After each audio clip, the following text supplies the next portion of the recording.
안녕하세요. 중고등부 친구들 그리고 선생님들도 안녕하세요. 저희들 이 코로나로 인해서 계속해서 얼굴을 보지 못해서 참 안타까운 마음이 있습니다. 그래도 수도권에서 조금 풀려서 30%는 이제 나오게 돼서 우리 친구들 몇몇 친구들 이제 나와서 얼굴 보고 또 함께 또 말씀도 읽고 교제하는 시간 가질 수 있는 친구들도 있어서 참 너무 좋은 것 같아요. 아직까지 그 얼굴 보지 못한 친구들 집에서 각자의 자리에서 이렇게 하나님 예배하고 하나님께 좀 집중하는 그런 모습이 있었으면 좋겠는데, 여러분들 어찌되었건 간에 이것이 좀 빨리 끝나서 함께 모여서 또 예배 드렸으면 좋겠습니다. 이 시간에 마음을 모아서 하나님께 찬양하고 또 마음을 모아서 하나님께 예배 드리는 시간 가졌으면 좋겠어요. 우리 첫 번째 찬양하겠습니다. 내 평생 사는 동안 찬양하겠습니다.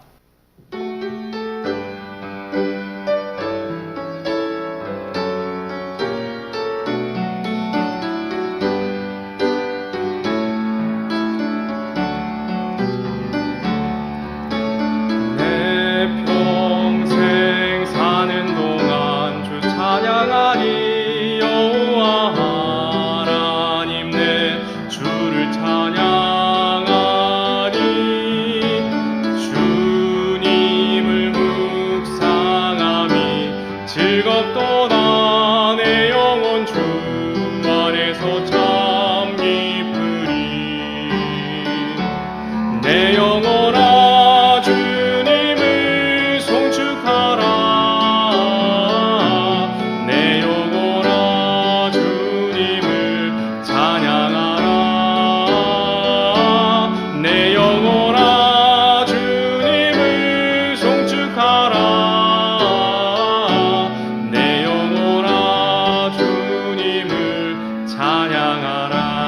평생 사는 동안 내 평생 사는 동안 주 찬양하리. 여호와 하나님 내 주를 찬양하리.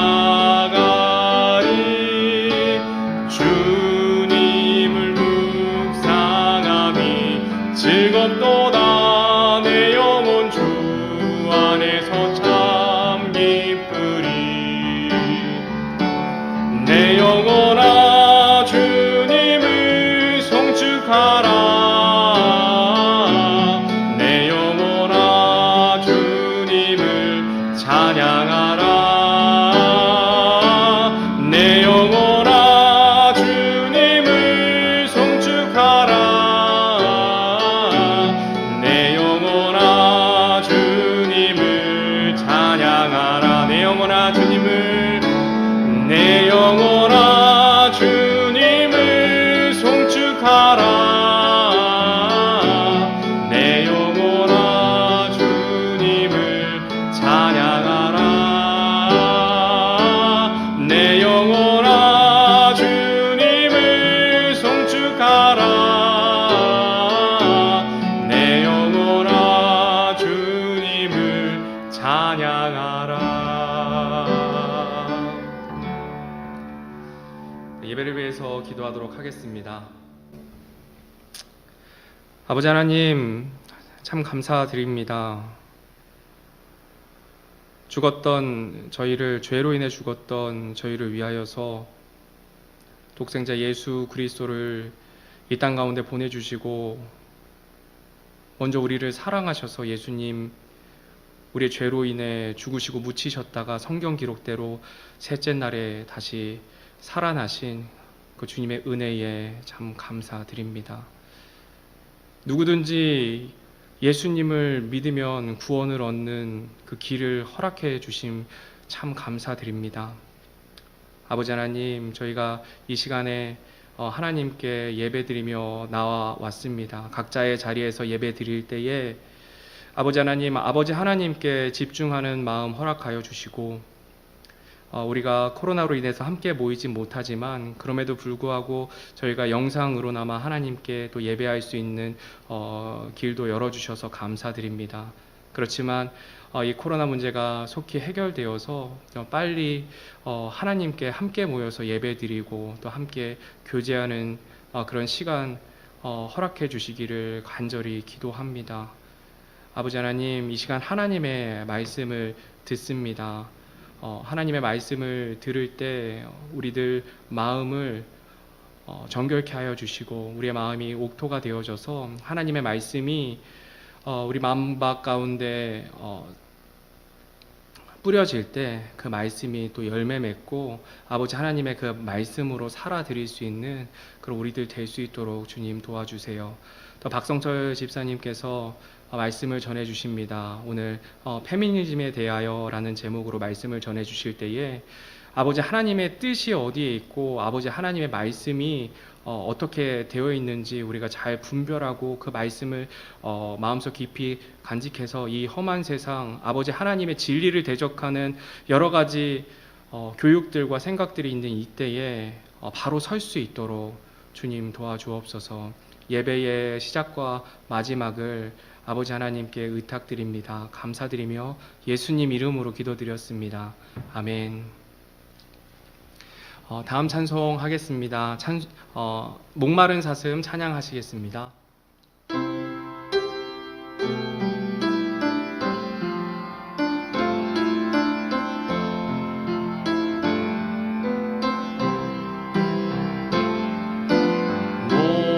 목마른 사슴 시냇 물을 찾아 헤매이듯이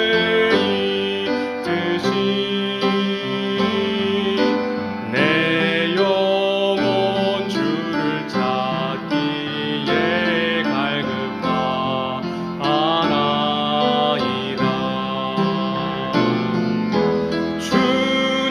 주님만이 나의 힘, 나의 방패, 나의 참 소망, 나의 몸 정성 다 바쳐서 주님 경배합니다. 금보다 귀한 나의 주님 내게 만족 주신 주, 당신만이 나의 기쁨 또한 나의 참보래. 주님만이 나의 힘, 나의 방패, 나의 참 소망, 나의 몸 정성 다 바쳐서 주님 경배합니다. 주님만이 나의 힘, 주님만이 나의 힘, 나의 방패, 나의 참 소망, 나의 몸 정성 다 바쳐서 주님 경배합니다. 아멘. 다음 찬송은 찬송가 399장 주의 약속하신 말씀 위에서 1절, 2절, 4절 찬송하겠습니다.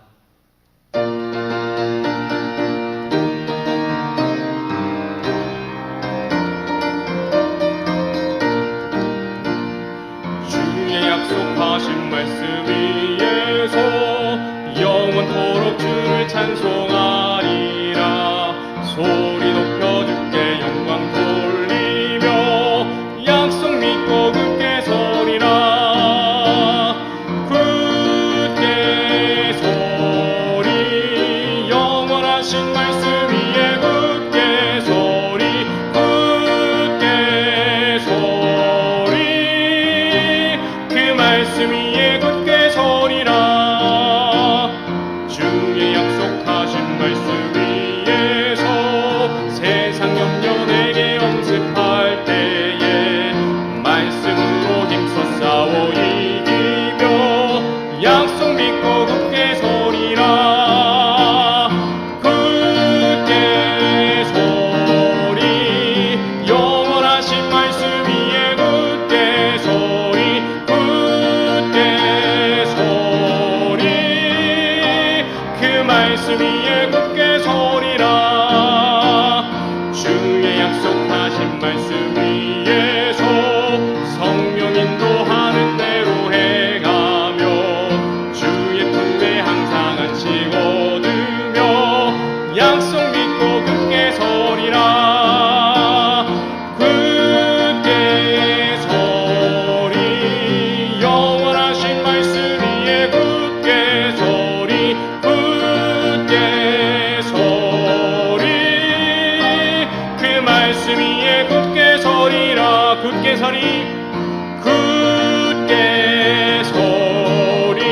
말씀 위에 굳게 서리 굳게 서리 그 말씀 위에 굳게 서리라.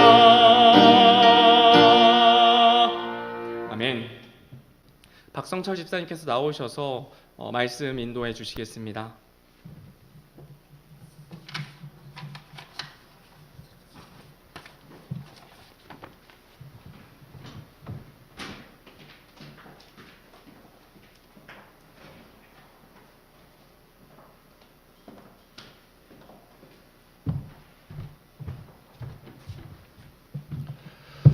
여러분들 반갑습니다. 또 이렇게 영상으로나마 한 주 만에 또 이렇게 인사를 하게 돼서 반갑습니다. 듣기로는 이제 그 학교 수업도 조금 더 자주 생긴 것 같아요. 그래서 주원이 같은 경우는 이제 얘기 들어보니까 일주일에 이제 3번 정도 가는 걸로 좀 바뀌었다고 하고, 어쨌든 코로나가 이렇게 점점 좀 좋아지는 것 같아서 그래서 참 다행이라고 생각을 합니다. 그래서 빨리 코로나가 좀 없어졌으면 좋겠고, 그리고 요즘에 또 갑자기 날씨가 좀 추워진 것 같아요. 그래서 여러분들 특히 이제 코로나도 조심해야 되겠지만 옷도 좀 잘 챙겨 입고, 그래서 감기 걸리지 않도록 또 주의해야 될 것 같습니다. 자, 오늘은 이제 지난 말씀 시간에 잠깐 얘기했던 그 페미니즘에 대해서 좀 이야기를 하려고 해요.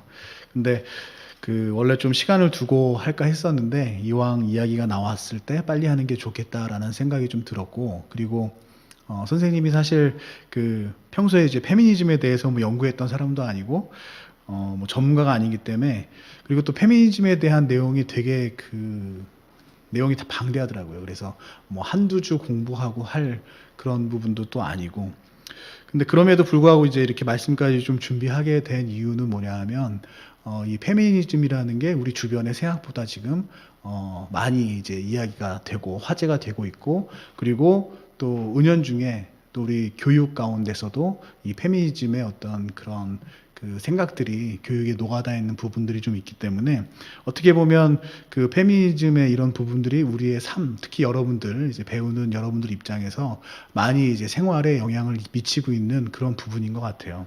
근데 이제 문제는 이 페미니즘의 좋은 부분도 있지만 성경적으로 봤을 때 분명히 성경하고 맞지 않는 그런 부분들도 좀 있다라는 겁니다. 그래서 중고등부의 부장 집사로 있는 이상 이 부분에 대해서는 꼭 한번 좀 이야기를 해야 되겠다라는 생각이 들었어요. 그래서 기회가 됐을 때 오늘처럼 이렇게 이야기를 좀 하려고 합니다.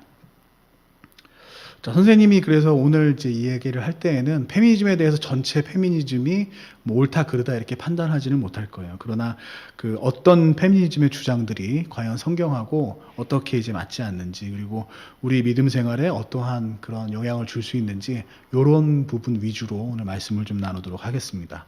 오늘 이제 다 같이 볼 하나님의 말씀은 어디냐 하면 창세기 1장 26절부터 28절 말씀입니다. 창세기 1장 26절부터 28절 말씀입니다. 자, 선생님이 읽도록 할게요. 하나님께서 이르시되 우리가 우리의 형상으로 우리의 모양에 따라 사람을 만들고 그들이 바다의 물고기와 공중의 날 짐승과 가축과 온 땅과 땅에서 기는 모든 기는 것들을 지배하게 하자 하시고, 이처럼 하나님께서 자신의 형상으로 사람을 창조하시되 하나님의 형상으로 그를 창조하시고 그들을 남성과 여성으로 창조하시니라. 하나님께서 그들에게 복을 주시고 하나님께서 그들에게 이르시되 다산하고 번성하여 땅을 채우라. 땅을 정복하라. 또 바다의 물고기와 공중의 날 짐승과 땅 위에서 움직이는 모든 생물을 지배하라 하시니라. 선생님 기도하겠습니다. 하나님 감사합니다. 본 말씀처럼 하나님의 형상대로 저희들 창조하여 주심에 또한 너무나도 감사드립니다. 저희들 비록 첫 창조는 하나님의 형상대로 되었지만 죄의 유혹에 빠져 죄 가운데 빠짐으로 정말 그 형상을 유지하지 못하고, 또 저희들 죄에 물든 이 육신을 입고 정말 죽을 수밖에 없었고 죄인으로 지옥에 갈 수밖에 없었지만, 그러나 예수 그리스도께서 이 땅에 직접 내려오심으로 정말 저희들을 구원하여 주시고, 또 저희들에게 천국의 소망을 품게 하여 주시고, 또 친히 하나님께서 저희들의 아버지가 되셔서 저희들의 삶을 인도해 주시니 또한 얼마나 감사한지 모르겠습니다. 오늘 이제 특별히 페미니즘에 대해서라는 제목으로 말씀을 저희 드릴 텐데, 하나님 세상의 철학이나 사상들이 정말 그럴듯해 보이고 또 좋아 보이는 부분도 있지만 반면에 또 사람의 생각이기 때문에 하나님의 그 말씀과 또한 어떻게 맞는지 반드시 저희들이 또 비추어 봐야 함을 저희들 알고 있습니다. 오늘 저희들 페미니즘에 대해서 또 성경적으로 어떻게 접근해야 될지 살펴볼 텐데 하나님 저희들 마음속에 지혜를 주시고 또 열린 마음을 주셔서 하나님의 말씀이 마음속에 자리 잡을 수 있도록 인도하여 주시옵소서. 예수님의 이름으로 기도드렸습니다. 아멘. 네, 우리는 이제 그 창세기 이제 말씀을 봤죠. 근데 여러분들 이 말씀은 아마 그 우리가 하나님의 형상대로 이제 지음을 받았다라는 그러한 그 말씀을 전할 때 종종 보는 그런 말씀일 거예요. 근데 이 말씀에서 우리가 먼저 좀 보려고 하는 거는 성경에서 과연 남성과 여성의 지위가 어떠하냐라는 거를 이 말씀을 통해서 좀 보려고 합니다. 그래서 이 말씀을 보면 이렇게 하나님께서 말씀을 하세요. 그 하나님의 형상대로 남자와 여자를 창조하셨다. 그리고 또 말씀하시는 게 어떤 목적을 가지고 이 사람들을 만드셨는데 그 목적이 무엇이냐? 바로 이 세상을 지배하도록 하는 거. 그것이 바로 하나님의 목적이었던 거죠. 근데 이 26절 말씀에서도 보듯이 하나님께서 뭐라고 말씀하시냐면 그들이라고 말씀을 하세요. 그래서 우리가 이 말씀에서 오늘 주목해 봐야 되는 건 하나님의 형상대로 우리가 지어졌다는 것도 중요하지만 오늘 이제 주제로 볼 그 단어는 그들이라는 겁니다. 그들. 하나님께서 그들을 함께 모으고 명령을 주셨다라는 거예요. 조금 더 자세히 보면 자, 28절에 보니까 하나님께서 그들에게 복을 주시고라고 말하죠. 그죠? 여기서 그들은 남자와 여자를 의미를 해요. 우리 27절에 보니까 남자와 여자를 의미를 하죠. 그래서 하나님께서 그들에게 복을 주셨다라고 하는데 여기 보면 동일한 복을 주신 거예요. 그죠? 둘을 다 이제 데려다 놓고 하시는 말씀이니까. 그래서 여기에서 보면 그 어떠한 차별도 우리가 느낄 수가 없습니다. 그리고 또한 보면 하나님께서 그들에게 이르시되라고 하면서 여러 명령들, 할 일들을 알려주세요. 근데 마찬가지로 그들에게라고 이야기하면서 똑같이 말씀을 하십니다. 그래서 다산하고 번성하고 땅을 채우고 정복하고 바다의 물고기와 그런 피조물들, 모든 움직이는 생물들을 지배하라라고 그들에게 똑같이 하나님께서 명령을 하십니다. 여기에서는 어떤 그러한 차별도 우리가 느낄 수가 없어요. 그래서 이 말씀을 보면서 우리가 알 수 있는 것은 뭐냐 하면 하나님께서 처음 남자와 여자를 창조하실 때에 같이 명령을 하셨다. 그렇기 때문에 어떠한 하나님의 일을 할 때 그 명령을 수행함에 있어서 이 남자와 여자는 똑같은 주체였고 똑같은 책임이 있었고 똑같이 하나님의 일을 하도록 명령을 받았다. 그래서 그 동일한 일을 명령을 받았고 그 일을 함에 있어서 어떤 지위의 높낮임은 전혀 없었다. 어떠한 차별도 우리가 이 말씀 속에서 찾아볼 수 있는 부분은 없었다라는 겁니다. 그래서 하나님께서는 남자와 여자를 창조하셨는데 동일한 목적으로 동일한 지위를 가지고 동일한 책임과 권한을 가지도록 창조를 하셨다라는 겁니다. 근데 하나님께서 이렇게 동일한 일을 시키기 위해서 동일한 지위를 가지도록 창조를 하셨는데 근데 희한하게도 남자와 여자의 모습을 동일하게 창조하진 않으셨어요.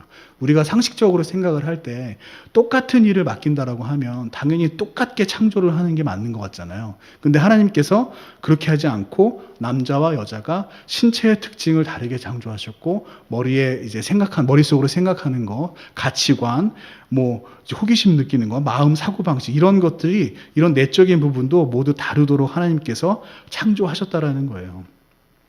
자, 그렇다면 분명히 하나님께서 이렇게 다르게 창조했던 그러한 분명한 이유가 있겠죠. 자, 우리 그 주변에 우리 친구들을 보고 나 스스로도 보고 여러 사람들을 볼 때 보면 이제 느끼는 거지만 사람마다 저마다의 장단점이 어때요? 다 저마다의 장단점을 다 가지고 있죠. 그죠? 그래서 전부 다 다른 장단점을 가지고 있어요. 근데 이게 너무나도 당연한 거죠. 그래서 우리의 생김새가 다르고 또 우리의 성격이 다르고 사고방식이 다르고 호기심을 느끼는 부분도 다르고 좋아하는 부분, 싫어하는 부분 이런 것들이 다 이제 다르기 때문에 우리의 어떠한 그런 모습이 다르고 이런 것들이 다 다르기 때문에 당연히 각 사람마다 어때요? 장점과 단점이 다른 거는 너무나도 당연하다라는 겁니다. 그런데 만약 이렇게 이제 장점과 단점이 서로 다른 여러 특징들을 서로 다르게 가지고 있는 이러한 사람들이 모여 있을 때 이 사람들에게 동일한 일을 시켜야 된다고 하면 그러면 과연 우리는 어떤 기준으로 이 역할들을 분배를 해야 될까요? 자, 우리가 한번 찬양대를 한번 생각을 해볼게요. 자, 찬양대에서 부르는 노래를 보면 보통 그 사부로 파트가 나뉘어서 이제 불리죠. 그래서 뭐 소프라노, 알토, 테너, 베이스 이렇게 그 목소리의 음역대에 따라서 좀 파트를 나눠서 역할을 나눠서 이렇게 이제 찬송을 부르는데 찬양을 하는데 자, 그럼 이때 찬양대에서 이렇게 파트를 나눠서 이 나누는 기준은 과연 무엇일까요? 자, 그 기준은 뭐냐면 그 각자가 낼 수 있는 가장 아름다운 소리를 낼 수 있는 그 음역대, 그 음역대에 맞춰서 어때요? 이 파트를 나누겠죠, 그죠? 그래서 그 소프라노는 가장 높고, 그다음에 엘토, 뭐 테너, 베이스는 아주 중저음으로 이제 든든하게 그 음악을 받쳐주죠, 그죠? 노래를 이런 것처럼 그 사람의 어떤 음역대를 보고 그 거기에 맞는 적합한 파트를 역할을 서로 나눠서 그 역할을 이제 서로 감당을 합니다. 자, 그런데 이렇게 역할을 나누려면 이제 어떻게 해야 될까요? 자, 서로의 이제 각자의 소질을 가지고 나누는 건데, 그럼 제일 중요한 게 이제 누가 어떤 음역대를 가지고 있느냐, 어떤 소질을 가지고 있느냐라고 서로 파악해 보는 게 중요하겠죠. 그래서 이렇게 파악하는 과정에서 어때요? 내가 노래도 불러보고 상대방이 들어보기도 하고, 너는 이 음역대가 맞는 것 같아, 너는 이 파트가 맞는 것 같아, 뭐 이런 것들을 어때요? 다 이렇게 나누겠죠. 뭐 솔로 파트라도 있으면 이 솔로 파트는 누구 목소리가 더 어울리는 것 같아. 뭐 이런 것들을 다 같이 모여서 이런저런 얘기를 하면서 어때요? 그 적합한 파트를 서로 나누겠죠. 선생님도 옛날에 그 찬양대 했을 때 그 찬양대 헌신을 했었는데 그때 이제 남성 솔로 파트가 있어서 그거를 누가 하느냐 뭐 이런 것들을 이제 서로 막 불러보고 정했던 그런 기억이 나요. 그래서 이렇게 그 서로 다른 어떤 음역대를 가지고 있고 목소리를 가지고 있기 때문에 어떤 그 찬양을 정말 잘 하기 위해서는 어떤 목소리가 어떤 파트에 어울리느냐를 서로 알아보고 맞춰보고 정하는 일이 매우 중요합니다. 근데 여러분들 만약에 찬양대가 더 많은 노래를 해야 된다라고 하면 노래 준비해야 되는 것이 한 곡이 아니라면 그리고 그 준비해야 되는 노래가 한 장르가 아니라 다양한 장르가 있고 또 뭐 꼭 네 파트만 있는 게 아니라 두 파트가 되기도 하고 뭐 솔로 부분이 있기도 하고 남성과 여성이 서로 이제 돌림 노래를 해야 되고 뭐 이러한 다양한 그러한 그 기술적인 부분들이 들어가 있는 곡들이 여러 개가 있다라고 하면 과연 어떻게 해야 될까요? 이러한 부분들을 서로 곡 한 곡 한 곡 부를 때마다 서로 협의하고 서로 알아가고 서로 알아보고 누가 더 뭘 잘하는지 확인해보고 그리고 그런 것들 의견을 나누고 대화하고 그렇게 교제를 하는 가운데 그러한 가운데 이러한 그 파트를 나누게 되겠죠, 그죠? 그래서 그 해야 될 노래가 많고 장르가 다채롭고 또 노래가 여러 가지 그 기술들이 많이 필요할 때 그럴 때일수록 점점 더 많은 대화가 필요하고 점점 더 많은 교제가 필요하고 점점 더 많은 그러한 협력이 필요하다고 우리가 알 수가 있어요. 근데 만약에 찬양 대원들의 목소리가 이렇게 다양하고 서로 소질이 다르고 음역대가 다르지 않다라면 찬양 대원들의 목소리가 다 일괄적으로 다 똑같다면 어떨까요? 그러면 이렇게 역할을 분담하는데 많은 시간이 필요 없겠죠. 그 노래에 적합한 인원 수만 몇 명인지 할당해서 정해주면 모든 것이 끝날 거예요. 왜냐하면 각자의 목소리가 다 똑같기 때문에 누구를 선택하든 간에 그 찬양대의 소리는 노래 소리는 똑같겠죠. 그죠? 더 잘하지도 않고 더 못하지도 않고 그렇기 때문에 그 특징이 없이 어떤 목소리가 다 똑같다라고 하면 서로 교제하고 나누고 이런 시간은 더 이상 필요하지 않게 될 거예요. 인원수만 정하고 그 곡이 아무리 많다라고 해도 몇 마디만 나누고 끝내버리게 되겠죠. 그죠? 그래서 이런 관점에서 생각을 해보면 이제 좀 알 것 같아요. 왜 하나님께서 남자와 여자를 다르게 만드셨는지. 자, 하나님은 이 세상을 되게 이제 다채롭고 다양하게 그렇게 다이나믹하게 이 세상을 만드셨죠. 그죠? 그리고 그렇게 만드신 다음에 남자와 여자에게 주셨어요. 그리고 나서 남자와 여자도 어떻게 해요? 다르게 만드셨어요. 그래서 이것은 서로 다른 재능을 가진 찬양대원들이 찬양을 더 잘 부르기 위해 서로 열심히 살피고 대화하고 고민하고 교제해야 됐던 것처럼 하나님이 이 세상을 주셨을 때 남자와 여자가 서로 잘 경영하기 위해서 서로 다르니까 서로에 대해서 좀 더 살피고 서로에 대해서 알아보고 교제하고 대화하고 뭐 이러한 협력을 하기 위해서 더 많은 교제를 하라고 하기 위해서 그래서 하나님께서 남자와 여자를 다르게 만드셨다라는 겁니다. 하나님의 명령하신 일을 보면 다산하는 거, 번성하는 거, 땅을 채우는 거, 정복하는 거, 또 피조물을 다스리는 건데 피조물도 되게 종류가 많죠. 그죠? 공중의 피조물, 바다의 피조물, 땅 위에 있는 피조물, 동물, 식물 너무나 많아요. 그죠? 그래서 이렇게 해야 하라고 하신 일도 하나같이 쉬운 일이 없어요. 그리고 그 피조물도 너무나 다양하고. 자, 그렇다면 이 일을 잘 감당하기 위해서 남자와 여자는 어떻게 해야 될까요? 더 많이 어때요? 더 많이 교제하고 더 많이 협력하고 또 더 많이 협력하고 더 많이 교제하고 이렇게 서로 교제를 더 많이 해야 되겠죠. 그죠? 그래서 하나님께서 남자와 여자를 다르게 만든 건 바로 이러한 목적이 있었다라는 겁니다. 근데 이거는 하나님의 일에 그 하나님께서 계획하신 일들, 이루라고 하신 일들에 굉장히 어떻게 보면 일관되게 적용되는 원리예요. 자, 우리 교회를 보면 어때요? 교회에는 다양한 사람들이 있죠. 그죠? 그리고 다양한 은사가 있고 각자 교회에서 저마다 하는 역할들이 다르고 일이 다 달라요. 근데 그러한 모든 일들이 결국 어떻게 돼요? 하나로 모여서 그리스도의 몸, 한 몸으로 다 귀결이 되죠. 그죠? 그리고 우리 그 주변의 이러한 그 환경들을 보면 어때요? 태양이 뜨고, 태양의 뜨고짐에 따라 대기가 순환을 하죠. 그죠? 그리고 달이 뜨고짐에 따라 어때요? 바다의 조수의 간만의 차가 생기죠. 그죠? 이러한 것들이 다 그 생태계를 조화롭게 이루고 있어요. 결국에 하나의 생태계를 이루고 있죠. 그죠? 그리고 그런 것과 마찬가지로 남자와 여자 또한 서로 다른 모습이지만 서로 여러 분야에 있어서 서로 합력하고 교제하고 일을 하나로 해 나아갈 때 우리 창세기 3장 24절 말씀에서 보는 것처럼 남자가 자기 여자와 연합하여 한 육체가 될지니라 라는 말씀이 비로소 이제 이루어지게 되는 거죠. 자, 그래서 앞에서 이제 우리가 얘기했지만 근데 우리가 중요하게 좀 짚고 넘어가야 될 부분이 있어요. 뭐냐면 그 남자와 여자의 이런 그 특징의 다름 그리고 그로 인해서 역할이 다른 거. 하나님의 일을 할 때 역할이 다르죠. 그죠? 그래서 이 역할에 다르다라는 것이 이것이 그 지위에 다르다. 권위가 이 권위에 있어서 다르다라는 것을 의미를 하는 것은 아니에요. 자, 하나님은 세 분이 계시죠. 그죠? 성부, 성자, 성령 하나님이 계신데 그 세 분의 하나님이 어때요?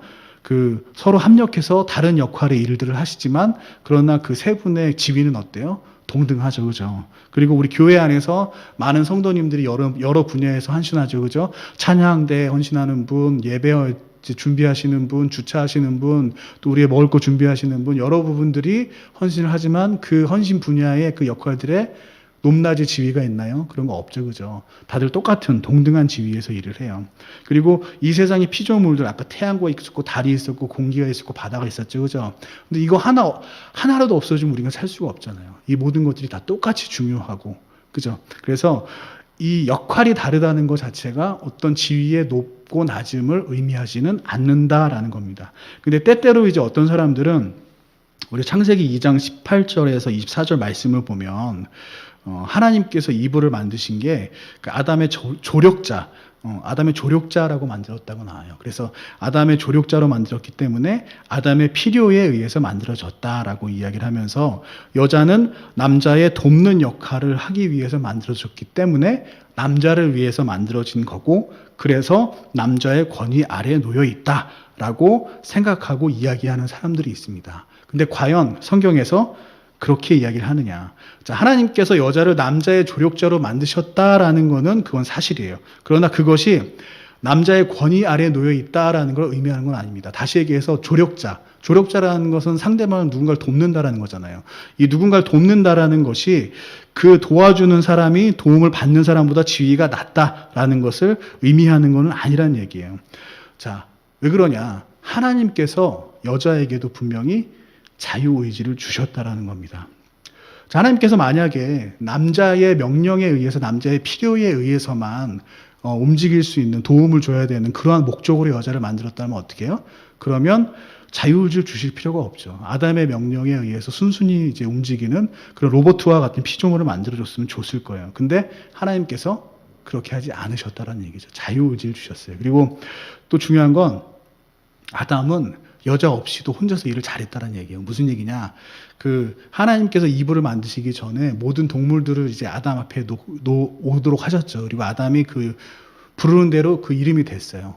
근데 그 일들을 보시고 하나님이 어때요? 그 동물들의 이름이 바로 됐고 그걸 보고 좋아하셨잖아요. 그죠? 그런 것처럼 아담 혼자서도 일을 잘했어요. 그래서 일에 있어서 꼭 여자가 필요했다라는 게 아니에요. 그래서 그 조력자라는 것이 꼭 아담의 도구로서 그렇게 이브가 만들어졌다. 그래서 지위가 더 낮았다. 이게 아니라는 뜻입니다. 자, 그리고 두 번째로, 그럼 과연 이브는 아담을 위해서 창조된 것일까? 예, 이것도 맞는 맞는 얘기예요. 아담을 위해서 창조됐다. 근데 이거는 좀 자세히 봐야 돼요. 자, 이 아담을 위해서 창조됐다라고 하는 게, 그게 이브가 아담의 소유물이다라는 뜻은 아닌 거예요. 자, 왜냐하면, 앞서 우리가 본문 말씀에서도 본 것처럼, 하나님은 하나님의 명령을 내리실 때 어떻게 해요? 아담과 이브 둘 모두에게 동시에 직접 명령을 내리셨다라는 겁니다. 자, 이것은 이브가 아담에 속하지 않는 어떤 독립된 인격체라는 걸 의미해요. 그리고 그 하나님의 명령 수행하고 하나님의 일을 수행함에 있어서 아담과 동일하게 그 독립된 주체라는 것을 의미를 합니다. 그래서 만약에 이브가 정말 아담의 소유물이었다면, 그럼 하나님께서 그 아담과 이브 동시에 명령을 하실 필요가 없었죠. 그죠? 아담에게만 명령하고 아담이 이제 이브에게 명령을 하면 그렇게 하면 됐을 거예요. 근데 그렇지 않았다는 것은 무엇을 의미하냐? 하나님께서 아담과 이브를 독립적인 인격체요, 동일하게 하나님의 명령을 수행하는 주체, 즉 동일한 지위로 보셨다라는 것을 이제 의미를 합니다. 그렇다면 하나님께서 이제 이브를 아담을 위해서 창조하셨다고 했는데, 그럼 아담이 무엇을 위해서 창조를 하셨냐? 자, 그것은 아담 자체 하나로 그 사람은 완전하지 않기 때문에 그래요. 자, 오늘 본문에서 보듯이 하나님은 처음 사람을 만들 때부터 남자와 여자 둘 만들 것을 처음부터 계획하셨어요. 왜냐하면 우리가 사람을 만들어 그들로 하여금 세상을 지배하자라고 말씀하셨잖아요. 그들이라고 분명히 복수로 말씀하시거든요. 그래서 처음 계획하실 때부터 하나님은 아담과 이브, 남자와 여자를 다 창조할 거를 계획하셨다는 얘기예요. 그래서 남자만 만들었을 때는 다 완료가 된 게 아니죠. 그죠? 사람을 만듦에 있어서. 그래서 그 남자만 존재한다고 해서 완전하게 창조된 것이 아니다. 이것을 우리가 좀 정확히 알아야 되고. 근데 그러면 왜 하나님께서 왜 남자를 먼저 만드셨을까? 자, 동시에 만들 수도 있었는데 남자를 먼저 만드셨잖아요. 그죠? 그 이유가 뭐냐면, 자, 남자가 하나님께서 남자를 남자를 창조하셨을 때, 이 남자가 어떻게 된 영문인지 모르겠는데, 하루 만에 어때요? 창조된 지 하루 만에, 며칠 지난 것도 아니에요. 하루 만에 외로움을 느꼈어요. 자, 하나님께서 창조하셨는데 창조하신 지 하루 만에 외로움을 느꼈다라는 건 어때요? 그것이 하나님의 계획 아래 있었다라는 거죠. 어떻게 보면 하나님은 아담으로 하여금 일부러 외로움을 느끼게 하기 위해서 먼저 아담을 창조했다라고도 생각할 수 있는 거예요. 그렇다면 하나님은 왜 인간으로 하여금, 아담으로 하여금 어떤 의도로 외로움을 느끼게 하셨을까? 자, 사람은 어때요? 혼자서 불완전한 존재다. 자, 외로움이라는 건 혼자 있을 때 느끼는 거잖아요. 그죠? 고독과 함께 오는 거예요. 자, 사람은 그런 외로움을 느낀다는 건, 사람은 혼자서 불완전한 존재이구나. 나는 혼자 있을 수 없구나. 나는 혼자 있으면 안 되는구나. 그거를 느끼게 해주는 게 바로 외로움이라는 거죠. 예전에 선생님이 외로움에 대해서 한번 말씀을 전한 적이 있죠. 그죠? 식욕과 마찬가지로. 식욕이 있으므로 우리가 먹고 싶은 감정이 있기 때문에 우리가 먹어야 된다라는 걸 알죠. 그죠? 먹어야 산다라는 것도 알고. 마찬가지로 외로움이 있기 때문에 사람은 혼자가 있으면 완전하지 않는구나라는 거를 알 수 있다는 얘기예요. 그래서 하나님께서 그것을 알게 하기 위해서 그 메시지로 사람은 혼자 있으면 안 돼라는, 사람은 누군가와 함께 있어야 돼라는 메시지를 주기 위해서 아담으로 하여금 외로움을 느끼게 했다라는 겁니다. 그래서 우리는 어때요? 외로움을 느낄 때 어떻게 해야 돼요? 예, 교제해야 돼요. 그때 이제 그 말씀 시간에도 막 얘기했지만 외로움을 느낄 때 우리는 교제를 해야 됩니다. 그래서 선생님은 이 성도 간의 교제라는 거를 이렇게도 정의를 하고 싶어요. 이 성도 간의 교제는 불완전한 내가 완전함으로 나아가는 과정이다라고 이렇게 교제를 또 정의를 하고 싶기도 합니다. 자, 이렇게 하나님은 남자와 여자를 다르게 만드셨죠. 그리고 서로 교제하고 합력하여 일을 하도록 만드셨어요. 그리고 여기에는 그 어떠한 지위의 높낮음도 없었다라는 겁니다. 그런데 여기에 한 가지 문제가 생겼어요. 뭐냐 하면 인간이 선악과를 먹음으로써 죄를 짓게 된 거예요. 하나님은 남자와 여자의 각각을 평등하게 만드셨지만 그 죄 때문에 이게 깨졌다는 얘기예요. 자, 하나님은 남자와 여자가 죄를 졌을 때 그 각각의 잘못에 따라 거기에 맞는 적합한 형벌을 주셨습니다. 그래서 남자에게는 선악과를 먹지 말라고 직접 명령을 하셨는데 그걸 먹었잖아요. 그죠? 그래서 먹는 거에 대한 형벌을 주셨어요. 그래서 먹기 위해서, 먹고 살기 위해서 어때요? 옛날에는 값없이 얻을 수 있었지만 더 이상 값없이 얻지 못하고 먹고 살기 위해서 일을 해야 되는 그런 형벌을 받았죠. 그리고 여자에게는 어떤 형벌을 받았냐? 그러니까 남자가 선악과를 먹지 말라고 분명히 이야기를 해줬는데 그런데 그 이야기를 듣지 않았죠. 그죠? 그래서 남자의 권위 아래 놓이게 되는 그러한 형벌을 받게 되었습니다. 자, 우리 창세기 3장 16절을 찾아서 읽어보도록 할게요. 창세기 3장 16절입니다. 창세기 3장 16절. 자, 여자에게 이르시되 내가 내 고통과 수태를 크게 늘리리니 내가 그 고통 중에 자식을 낳을 것이요 또 너의 열망이 내 남편에게 있겠고 그가 너를 다스릴 것이니라 하시고, 자, 열망이 남편에게 있고 그가 남자가 너 여자를 다스릴 것이다 라고 이렇게 말씀을 하시죠. 그죠? 자, 그래서 이렇게 여자가 처음에는 동등하게 남자와 동등한 권위로 창조가 되었지만 그러나 죄 때문에 죄의 형벌로 여자의 권위가 남자 아래에 놓이게 됐다라는 겁니다. 하나님께서 처음부터 그렇게 창조한 게 아니라 어때요? 죄 때문에 그러한 결과가 나오게 됐다라는 거예요. 그래서 성경에서 전반적으로 보면 여성의 권위가 남성 아래에 있는 모습들을 적지 않게 확인할 수가 있습니다. 그래서 예수님의 계보를 보면 다 남성 중심으로 이어져 있고 또 특히 하나님께서 세우신 그런 선지자, 제사장 뭐 이런 직분들, 영적 지도자 이런 직분들 보면 모두 다 남자였죠. 그죠? 그리고 신약 시대에 와서 사도들이 모두 보면 남자였죠. 그죠? 그리고 가르치는 일에 있어서 성인 여성은 나이 많은 여성이 나이 어린 여성을 가르친 것만 허락이 됐어요. 그죠? 그리고 여성들이 교회에서 또 어떻게 해요? 잠잠하라라는 말씀까지 있습니다. 이렇듯 보면 성경에 전반적으로 봤을 때 확실히 여성들의 권위가 남성들 권위 아래에 있는 걸 볼 수가 있어요.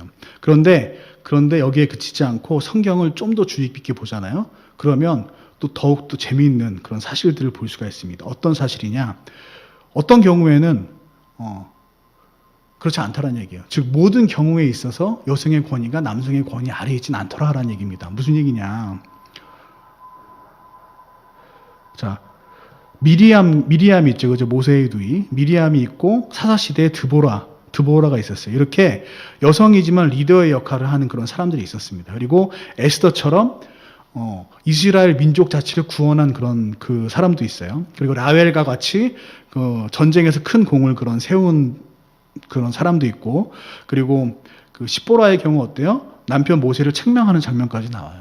그리고 구약 성경에는 어때요? 여성의 주인공인 책이 2권이나 있죠. 그죠?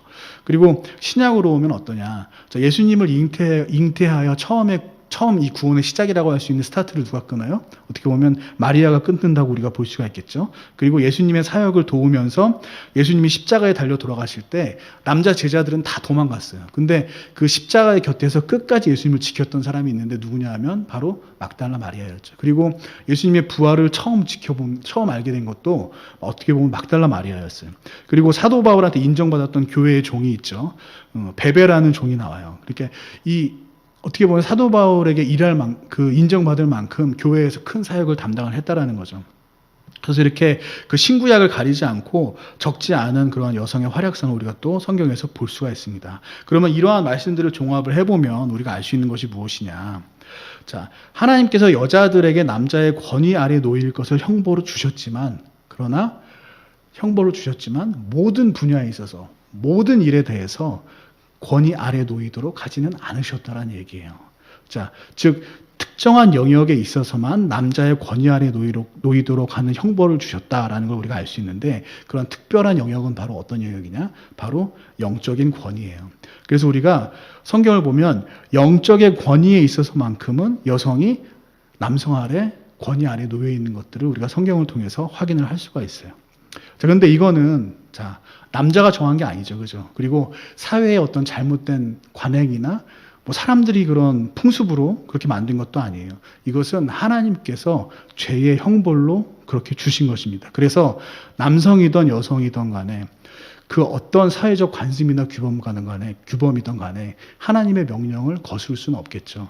그래서 안타깝게도 이러한 연유 때문에 교회에서 영적 질서에 있어서 리더의 역할을 하는 그러한 목사의 직분, 그리고 집사의 직분, 이런 직분은 남자들에게만 국한이 되게 된 거예요. 그리고 교사라 할지라도 육신적으로 미성숙한 아이들은 예외지만 성인 여성의 경우 아무리 나이가 많다 하더라도 성인 남성을 가르치는 것들이 허락되지가 않았어요. 성경에는 나와 있지 않지만 이 비슷한 원리로 우리가 어떤 회중에서 대표로 기도할 때는 어때요?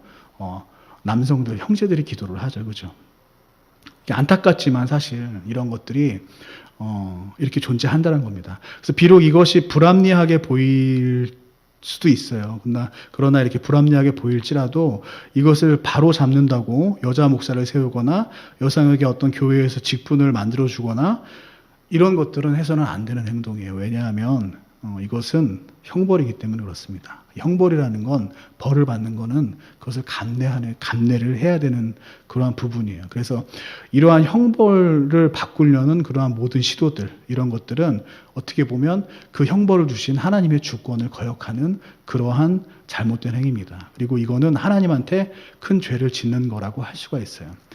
자, 또 여기서 우리가 한 가지 명심을 해야 되는 게 또 있는데 뭐냐 하면 이 형벌의 주체가 바로 누구다? 하나님이다라는 거예요. 그래서 남성은 이 형벌에 관여할 그 어떤 권위도 없어요. 그렇기 때문에 여성에게 그 하나님께서 허락하신, 하나님께서 주신 그 형벌의 분야 외에 다른 분야, 즉 영적인 그런 부분, 영적인 질서에 있어서의 권위, 그 분야 외에 다른 분야에 있어서 어떤 권리를 박탈해서는 안 된다는 얘기입니다. 예를 들어서 자녀 교육에 있어서 여성들을 배제한다거나 정치, 외교, 경제, 문화 등의 어떤 그런 영적인 권위와 상관없는 리더의 위치, 그러한 일들, 그런 것들에 있어서 여성들에게 차별을 둬서는 안 된다는 얘기예요. 자, 우리는 하나님께서 형벌로 주신 그런 영적 권위에 있어서의 권위 아래 놓이게 되는 이 부분은 그것이 하나님의 형벌이기 때문에 반드시 지키고 그 질서를 지켜야 되겠지만, 그러나 그 외에 다른 분야, 하나님께서 형벌로 주시지 않은 그런 다른 분야에 있어서는 하나님께서 처음 창조하셨을 때의 원리에서 보듯이 남자와 여자가 동등한 지위를 가져야 된다라는 것을 우리는 반드시 명심을 해야 된다는 얘기입니다. 그래서 지금까지 이렇게 선생님이랑 남자와 여자의 창조의 원리, 성경에서 말씀하고 있는 남녀상에 대해서 쭉 이야기를 했습니다. 그러면 지금부터 이제 페미니즘하고 비교해서 성경적으로 문제가 되는 부분들이 뭐가 있는지 한번 살펴볼게요. 자, 초기의 페미니즘은 여성의 투표권, 교육받을 권리, 사회생활에 참여할 수 있는 권리 등 기본적인 참여권을 다시 되찾자라는 그런 운동이었어요. 그리고 그것이 이제 점차 확대가 됐죠. 그래서 단순히 참여하는 권리뿐만 아니라 그 가운데 참여해서 활동하는 가운데서도 차별을 받으면 안 된다라는 그런 권리를 주장하고, 그리고 더 나아가게 돼서 낙태에 대한 자유를 주장을 하거나 또 가부장제를 철폐하는 것들을 주장하는 등 여성의 주권을 확립하고 그런 불합리한 남성의 권위 등을 폐지하는 그런 주장들을 하기 시작을 했습니다. 그리고 이 페미니즘에는 여러 분파들이 많이 생겨났는데 뭐 자유주의 페미니즘, 급진적 페미니즘, 사회주의 페미니즘 등 많이 있어요. 근데 이런 것들을 인터넷에 검색을 해서 쭉 찾아보니까 그 분파만 18가지가 돼요. 인터넷에 나와 있는 것만. 자, 그래서 이렇게 앞서 얘기한 것처럼 선생님이 이 페미니즘을 다 공부해서 이것이 페미니즘 전체가 하나님께 옳다 그르다, 성경적으로 맞다 틀리다 이야기하는 거는 대단히 어렵다라고 할 수가 있어요. 그래서 어떻게 보면 우리 주변에서 확인할 수 있는, 우리 주변에서 일어나고 있는 그런 페미니즘의 현상들에 대해서 과연 우리가 접하는 그런 현상들, 그러한 현상들에 대해서 그것이 과연 성경적인가에 대해서 살펴보는 것, 그리고 그 페미니즘에 대해서 우리가 볼 때는, 전체적인 걸 볼 때는 어떤 시각으로 바라봐야 되냐, 이것들을 살펴보는 게 어떻게 보면 더 의미 있다라고 할 수가 있겠죠. 자, 먼저 여성들이 기본적으로 가져야 한 권리를 다시 갖는 것, 그것은 그런 페미니즘은 당연히 옳다라고 할 수가 있어요. 앞서 얘기한 것처럼 참정권, 교육받을 권리, 사회 진출할 권리, 이러한 진출 이후에 또 평등한 대우를 받을 권리, 이러한 것들은, 그러한 권리들을 여성들이 갖는 것은 너무나도 옳은 이야기예요. 왜냐하면 그 권리들은 하나님께서 이미 여성들에게 주신 권리고, 그것이 여성들이 마땅히 가진 것이 옳은 그러한 권리이기 때문에 그래요. 이미 동등하게 여성들에게 주어졌던 권리죠. 그죠? 그래서 그것들을 다시 되찾아오는 것은 그것은 잘못된 것이 아니다라는 겁니다. 그래서 그러한 운동 자체는 옳다라고 할 수가 있어요. 근데 문제는 뭐냐 하면 이러한 권리를 되찾기 위해서 그들이 이제 주장하는 그런 원리 근거예요. 그게 뭐냐 하면 그들은 여성들의 이 권리가 되찾아야 될 권리가 하나님께서 동등하게 주신 권리이기 때문이다라고 이야기하는 게 아니라 어떻게 얘기하냐 하면 남자와 여자가 그 능력이 동일하기 때문이다라고 이야기를 해요. 즉 동등한 권리를 요구하는 게 하나님께서 주셨기 때문이 아니라 남자와 여자의 능력이 동일하기 때문에 동일한 권리를 달라는 겁니다. 근데 이건 명백하게 잘못된 얘기예요. 무슨 얘기냐? 남자와 여자의 능력은 서로 어때요? 동일할 수가 없어요. 똑같을 수 없다는 얘기예요. 이게 과연 무슨 얘기냐? 자, 정확히 얘기하면 이건 남녀 간의 문제뿐만 아니라 동성끼리도 또는 온 세상의 모든 사람들을 다 통틀어 봤을 때에 각자 모든 사람들이 가지고 있는 능력이 동일하다라고는 절대 이야기할 수 없다는 얘기예요. 왜냐하면 사람은 저마다의 어떤 신체적인, 정신적인 특징을 가지고 있죠. 그렇기 때문에 각자 저마다의 다른 능력이 다 달라요. 각자 가지고 있는 독특한 장단점이 다 있다라는 얘기입니다. 그래서 사람마다 잘하는 분야가 있고 잘못하는 분야가 있기 마련이에요. 근데 그게 모두 다르기 때문에 어떤 특정한 분야를 딱 규정해서 이야기하지 않는 이상 누구와 누구가 능력에 있어서 동일하다라고 이야기하는 건 이야기할 수 없다라는 얘기입니다. 어떤 그 특정 분야에 국한하지 않는 이상 그 능력에 대해서 동일하게 이야기할 수 없다는 얘기는 누구보다 높다라고 얘기할 수도 없는 얘기고 낮다라고 할 수도 없는 얘기죠. 그죠? 왜냐하면 다 각자 다르기 때문에. 자, 근데 이러한 주장이 의외로 사람들에게 잘 먹혀요. 동일하다고, 남녀가 동일하다고 하는 주장. 왜냐하면 이 남자와 여자가 능력이 다르다라고 얘기하면 꼭 어떻게 오해받아요? 남녀를 차별한다. 차별주의자라고 오해를 받을 수가 있어요. 그리고 이렇게 동일하다라는 주장을 지지해야만 그래야 남자와 여자가 평등하다라는 그런 선한 가치를 지지한 것처럼 보이기 때문에 그래요.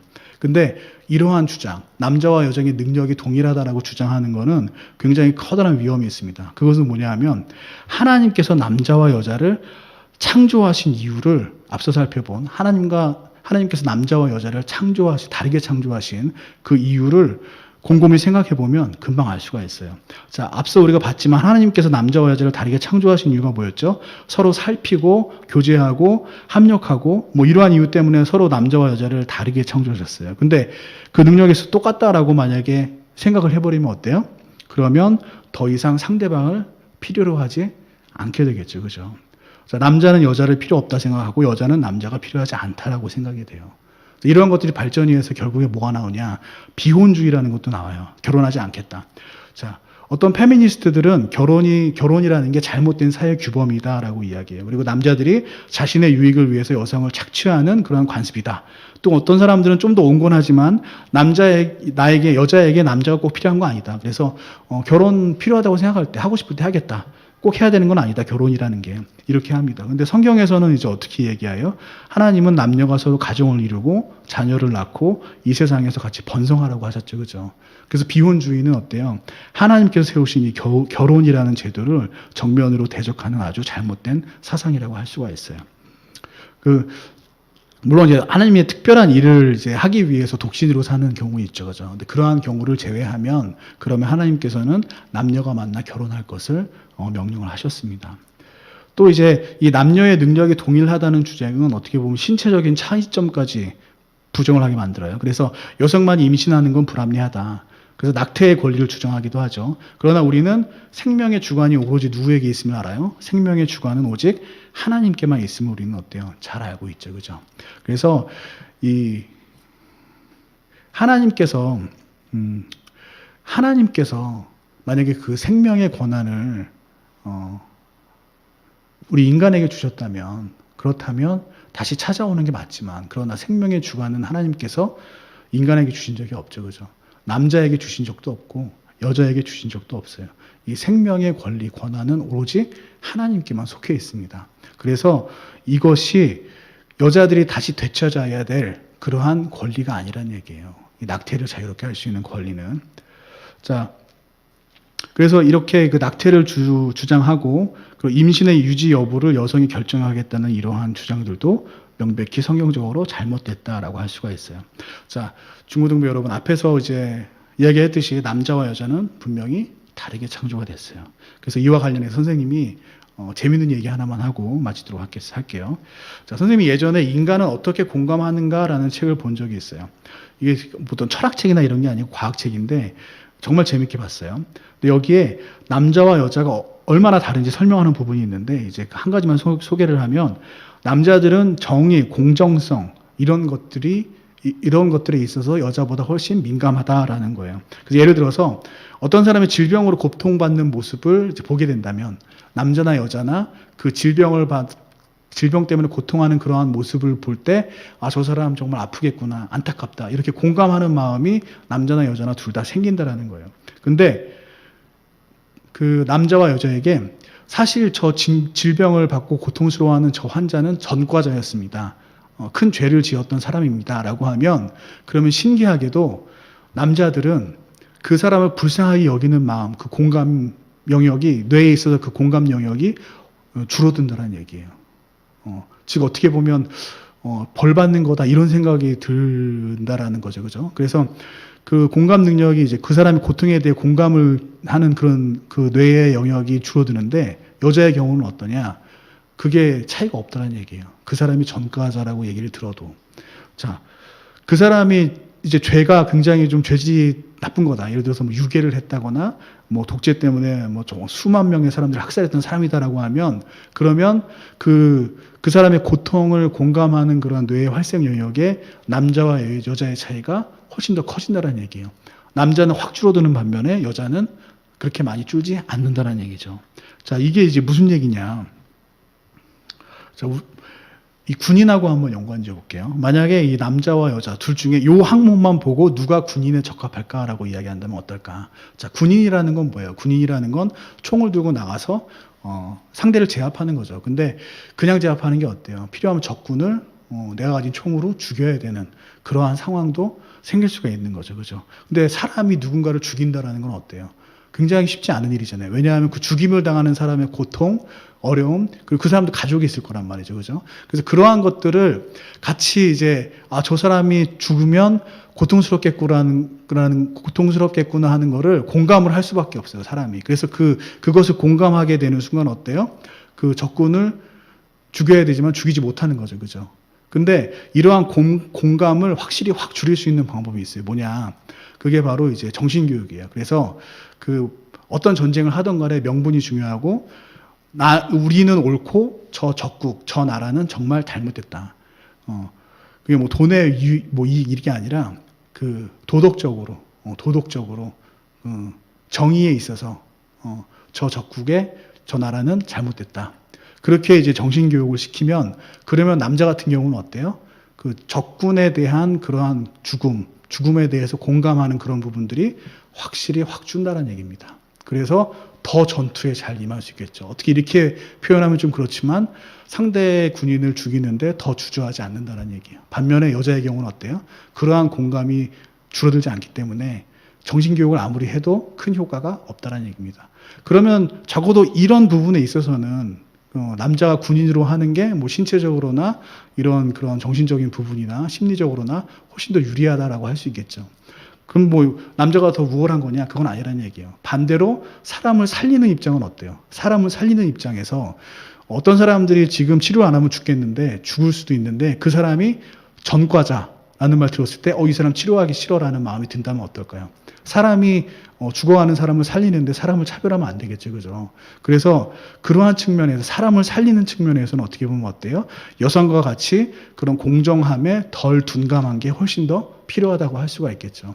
근데 이거는 어떤 그 특별한 예를 들기 위해서 이제 이야기한 거고, 뭐 군인은 남자가 해야 되고 뭐 의사는 여자가 해야 된다 이런 얘기는 아니에요. 왜냐하면 군인이나 여자나 굉장히 다양한 능력이 필요하고 또 다양한 부분의 어떤 그런 그 기술들이 필요하기 때문에 이런 한 가지만 특정해서 뭐가 더 잘한다라고 이야기를 이제 할 수가 없겠죠. 그죠? 그래서, 이렇게 남자와 여자는 다르구나라는 정도만 참고하면 될 것 같아요. 자, 근데 이러한 부분이 성경에서도 우리가 확인을 할 수가 있어요. 창세기 3장 11절에서 13절을 보면, 창세기 3장 11절에서 13절을 보면, 자, 선생님이 읽어볼게요. 자, 그분께서 이르시되 내가 벌거벗은 것을 누가 내게 알려주었느냐. 이게 아담과 이브가 죄를 지어서 이제 하나님을 피해 숨어 있는 그런 상황이에요. 선악과를 먹고. 그때 이제 하나님께서 말씀하시는 거죠. 내가 내게 먹지 말라고 명령한 그 나무에서 나는 것을 내가 먹었느냐 하시니, 남자가 이르시되 하나님께서 나와 함께 있으라고 주신 여자 곧 그녀가 그 나무에서 나는 것을 내게 주므로 내가 먹었나이다 하매, 주 하나님께서 여자에게 이르시되 내가 행한 일이 도대체 무엇이냐 하니, 여자가 이르되 뱀이 나를 속임으로 내가 먹었나이다 하니라. 자, 하나님께서 너 선악과 왜 먹었어? 라고 이야기를 했을 때 남자가 대답하고 여자가 대답하죠. 근데 이 남자와 여자의 대답에 차이가 있어요. 혹시 여러분들은 그 차이를 느끼셨나요? 어떤 차이가 있는지? 자, 남자의 경우는 어때요? 하나님께서 나와 함께 있으라고 주신 여자가 나한테 줘서 내가 그걸 먹었습니다 라고 이야기해요. 하나님께서 나와 함께 있으라고 주신 여자가 준 그 열매를 내가 먹었다. 그러나 여자의 경우는 어때요? 이브의 경우는 어때요? 그냥 뱀이 나에게 주어서 먹었다라고 얘기해요. 자, 이게 무슨 얘기냐? 아담의 경우는 내가 지은 죄에 대한 책임을 일부 어때요? 하나님한테 전가하는 거예요. 내가 먹긴 먹었는데 내가 왜 먹었냐? 하나님이 주신 그 여자가 줘서 먹었다. 즉 하나님께서 처음에 그 원인을 어느 정도 제공을 했다라고 이야기를 하고 싶은 거예요. 자, 이게 무슨 얘기냐? 그 책임을 하나님한테 넘기면 어때요? 남자의 경우 나의 죄책감이 좀 덜어지게 된다는 얘기죠. 나의 죄책감이 좀 없어지는 거죠. 죄에 대한 죄책감이. 그래서 나의 책임을 하나님한테 일정 부분 넘기고 싶은 거예요. 근데 여자의 경우는 어때요? 여자의 경우는 아담이 이렇게 이야기하는 걸 듣고 나서 여자도 하나님께서 지으신 뱀이 나한테 주어서 그래서 먹었습니다 라고 이야기할 수도 있고, 아담에게 하나님께서 선악과를 먹지 말라고 명령을 하셨지만 그러나 그거 설명을 잘 못해서 내가 먹게 됐습니다. 뭐 이렇게 다른 사람에 대한 핑계를 대고 이야기할 수 있는데, 이브의 경우는 그렇게 하지 않았다는 얘기예요. 그냥 딱 사실만 얘기해줘. 그죠? 뱀이 주어서 먹었다. 왜 그러냐? 이브의 경우는 하나님을 암만 탓한다고 하더라도 그거에 대한 원인을 돌려도 그 죄를 지었다는 죄책감 자체는 줄지 않는다라는 거예요. 그래서 앞서 얘기했던 그 공정성에 남자가 더 민감하다라는 어떻게 보면 심리학자 연구의 결과와 어떻게 보면 되게 비슷하죠. 그죠? 그래서 선생님 뭐 예전에도 한번 얘기했지만 이런 그 최근의 어떤 과학적인 연구들이 이 3,500년 전에 쓰인 이 성경의 말씀에 딱 맞는 걸 보면 정말 막 그 전율을 느껴요. 정말 이럴 수가 있구나라고. 어쨌든 간에 그 성경에서만 남녀가 다르다라고 이야기하는 건 아니라는 얘기예요. 우리가 창세기부터 남녀가 다른 것도 볼 수가 있고, 또 어떤 과학자들이 얘기하는 것처럼 분명히 남자와 여자는 다르다라는 얘기입니다. 그래서 자, 우리는 이 사실을 좀 잘 알아야 돼요. 자, 페미니스트 중에서는 남녀의 능력이 동일하고, 그래서 남자와 여자는 동일한 권리를 갖고 모든 일에 있어 남녀가 차별이 없어야 하고, 그리고 결혼이나 자녀의 출생, 즉 낙태 또한 여성의 주권으로 결정을 할 수 있어야 된다라고 주장을 하지만, 그러나 성경은 어떻게 이야기하느냐? 남녀의 능력은 서로 다르고, 이게 뭐 높다 낮다가 아니에요. 그냥 다르다라는 거죠. 그죠? 남녀의 능력은 서로 다르고, 남녀의 권리라는 것은 능력에서 오는 게 아니라 어때요? 하나님께서 부여하신 권리고, 그리고 직업에 있어 남녀의 차이가 없는 것이 대원칙이지만 죄의 형벌로 받은 어떤 그런 영적 권위와 관련된 일에 있어서는 남성만이 감당할 수 있는 그러한 어떤 형벌적 차별이 있다라고 말씀을 하고 있어요. 그리고 하나님께 삶을 드린 그런 특별한 경우를 제외하고는 어때요? 결혼은 하나님의 명령이고, 또 자녀의 출생, 즉 생명을 주는 권한은 오직 하나님의 주권에 속해 있는 그런 권리다라고 분명히 말씀하고 있죠. 그리고 일부 페미니즘에서 주장하는 건 여성에게 있어 남성이 필요 없고 여성 혼자서 충분히 살아갈 수 있다라고 이야기하지만, 성경은 어때요? 남성과 여성 서로 혼자 있는 거는 불완전한 상태고, 남자와 여자가 서로 함께 있을 때 비로소 완전하다. 그리고 남자와 여자가 서로 다르게 창조된 것은 서로 교제하고 협력하고 합력하게 하기 위해서, 그래서 하나님께서는 남자와 여자를 다르게 창조하셨다라고 이야기를 합니다. 자, 이렇게 지금까지 쭉 들어본 결과 여러분들 그 페미니즘에 대한 여러분들의 생각은 이제 어떤가요? 자, 자, 중요한 것은 뭐냐 하면 이 비단 페미니즘뿐만 아니라 세상에서 그 세상의 지식들, 세상의 무슨 주의라고 하는 거, 무슨 이즘 이렇게 얘기하는 거 이런 것들은 그것을 판단함에 있어서 그걸 판단함에 있어서 성경적인 관점에서 보는 게 굉장히 중요하다는 얘기예요. 자, 페미니즘 전체를 우리가 성경적으로 옳다 그르다라고 이야기를 하는 것은 그것은 어려워요. 쉽지 않아요. 그죠? 그리고 그렇게 하기도 굉장히 힘들 거고. 그래서 여러분이나 나나 그런 것들을 논하거나 뭐 이야기하기도 사실 쉽지가 않고.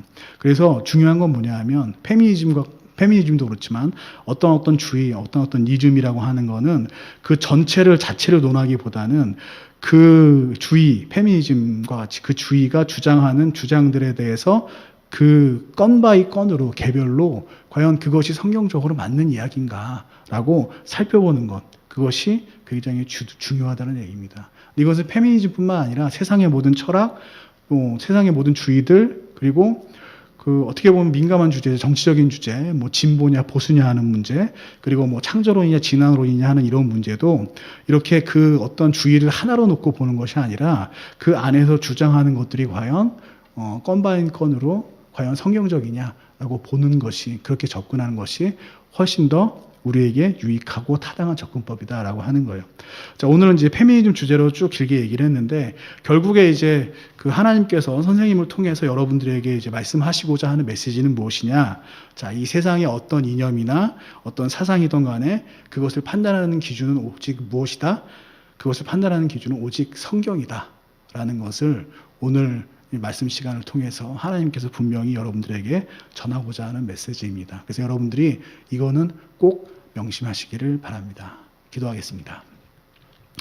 하나님 감사합니다. 우리 학생들 하나님께서 또 항상 보살펴 주시고 축복하여 주시고 인도해 주셔서 감사합니다.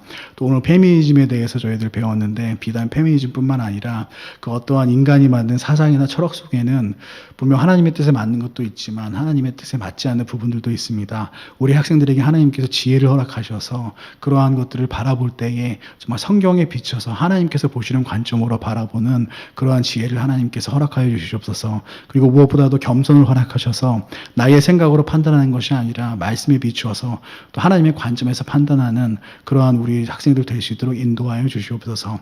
이 세상에는 정말 그럴듯해 보이는 세상의 여러 가지 사상 철학들이 많이 있습니다. 그러한 철학들로부터 우리 하나님 학생들을 지켜주시고 보호해 주시기를 원합니다. 또 그러한 일들을 함에 있어서 저나 우리 선생님들 하나님께서 사용하여 주시고, 또 우리 잘못된 사상들이 우리 중고등부뿐만 아니라 우리 교회에 유입되지 않도록 하나님께서 인도하여 주시옵소서. 예수님의 이름으로 기도드렸습니다. 아멘.